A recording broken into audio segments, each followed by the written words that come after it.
Bismillahirrahmanirrahim. Assalamualaikum warahmatullahi wabarakatuh. Salam sang sejati. Gus Miftah, nama yang tidak asing di telinga kita. Beliau adalah seorang dai yang dikenal karena pendekatan dakwahnya yang tidak biasa. Dengan penuh cinta dan toleransi, ia menyampaikan pesan-pesan Islami kepada mereka yang sering dilupakan di tengah masyarakat. Ia mengajarkan bahwa Islam adalah agama yang rahmatan lil alamin. Dalam setiap ceramahnya, ia mengajak kita untuk tidak mudah menghakimi orang lain, karena hanya Allah yang maha mengetahui isi hati setiap hamba-hambanya. Kontribusi beliau nyata, membuka pintu hidayah bagi mereka yang jauh dari agama. Dengan gaya khas yang santai dan dengan bahasa yang mudah dipahami, ia menjadi salah satu dai modern yang banyak diikuti, baik oleh masyarakat biasa maupun kalangan selebritis. Namun siapa sangka, dalam perjalanan dakwahnya, sebuah insiden kecil mampu membawa teguran besar dari Allah. Beberapa waktu lalu, sebuah video Gus Miftah dalam tablik akbar menjadi viral. Dalam adegan video tersebut, beliau dianggap merendahkan tukang es keliling dengan mengatakan goblok. Ucapan tersebut memicu reaksi keras dari masyarakat. Reaksi pun datang bertubi-tubi. Kritikan mengalir deras di media sosial. Namun, di sebalik sorotan ini, ada sesuatu yang jauh lebih bermanfaat untuk kita renungkan. Apakah ini hanya sekedar insiden viral? Ya, ini adalah cara Allah untuk mengingatkan kita semua tentang pentingnya menjaga hati dan lisan kita.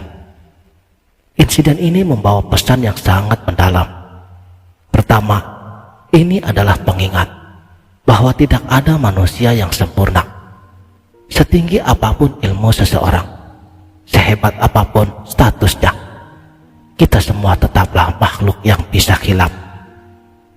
Dalam Al-Quran, Allah berfirman, "Dan janganlah kamu berjalan di muka bumi ini dengan sombong, karena sesungguhnya kamu sekali-kali tidak dapat menembus bumi, dan sekali-kali kamu tidak akan sampai setinggi gunung." Surat Al-Isra ayat 37. Kesombongan, baik dalam bentuk besar maupun kecil, adalah sifat yang tidak disukai Allah. Kadang-kadang kita tidak sadar melakukannya.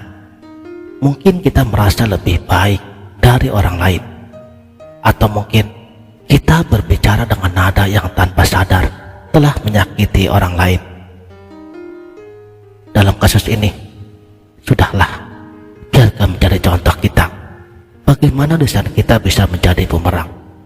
Namun penting untuk diingat, teguran Allah jangan diartikan sebagai hukuman, sebab bagi para hamba-hambanya yang beriman, teguran adalah tanda kasih sayangnya Allah agar ia kembali kepada jalur yang benar. Sebuah cara agar kita kembali merenung dan memperbaiki diri kita. Baginda Rasulullah Shallallahu Alaihi Wasallam, beliau pernah bersabda, "Barang siapa yang merendahkan dirinya, niscaya Allah akan mengangkat derajatnya. Barang siapa yang menyombongkan dirinya, niscaya Allah akan merendahkannya." Jadi, ini adalah pelajaran untuk kita semua. Betapa seringnya ketika diri kita merasa berada di puncak kesuksesan, hanya untuk diingatkan bahwa status ataupun popularitas tidak menjamin kedudukan kita di sisi Allah. Karena yang Allah lihat adalah hati kita, ketulusan kita, dan bagaimana kita memperlakukan antar sesama makhluk Allah. Allah sering menggunakan cara-caranya yang unik untuk mengingatkan kita. Bisa jadi teguran ini datang melalui kritik dari orang lain, melalui kehilangan atau bahkan melalui kejadian-kejadian yang tidak terduga. Bagaimana dengan bentuk kesombongan kecil yang mungkin tanpa kita sadari telah kita lakukan setiap harinya? Apakah kita pernah meremehkan pekerjaan seseorang atau merasa lebih baik karena status atau pendidikan kita? Mari kita jadikan momen ini untuk merenung apa yang Allah ingin ajarkan kepada kita. Bagaimana kita bisa menjadi pribadi yang lebih rendah hati dan ikhlas. Allah Maha Pengampun dan Maha Pemurah. Tidak peduli seberapa jauhnya kita tersesat, pintu taubatnya selalu terbuka. Setiap teguran darinya adalah undangan untuk kembali. Sebagaimana firman-Nya, dan barang siapa yang bertakwa kepada Allah, niscaya Dia akan menjadikan baginya jalan keluar dan memberinya rezeki dari arah yang tidak disangka-sangka. Surat At-Tolak ayat 2-3. Jadi, mari kita jadikan setiap teguran sebagai kesempatan untuk menjadi lebih baik, bukan hanya untuk diri kita sendiri, tetapi juga untuk orang-orang di sekitar kita. Karena pada akhirnya kehidupan ini adalah perjalanan untuk mencari ridho-Nya.